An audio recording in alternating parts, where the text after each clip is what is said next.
variety ang atong niya, ginakaon. Sino din yung una sa kanila? Una ang sima, no? Sa amo sa dole, no? Kung ikaw, sa kanila, most of the time, ang imo ngayon nga employer, will provide the food. Diba? So, ang mga propose is, not every day, na baboy yung may nasukan. No, inataga naman siya pa rin. Kung nailayin na nato, especially din, and of course, ang soft drinks, hindi kami discuss ang soft drinks.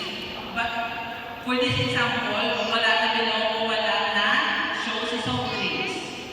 Kaya definitely, si soft drinks hindi healthy.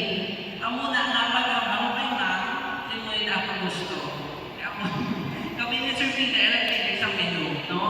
Iniubos mo as much as possible, hindi ko magawa soft drinks. Alright?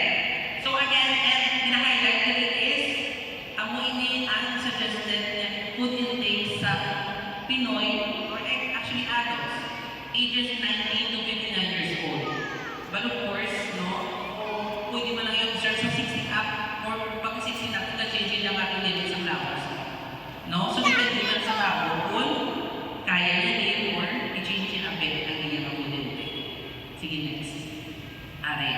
10 kumain men sa isang hotel. This is from the DOH, no, or National Nutrition Council of 1974. So first one is, ako ito mag-inanahambal natin, kumain ng ibang-ibang pagkain, so variety.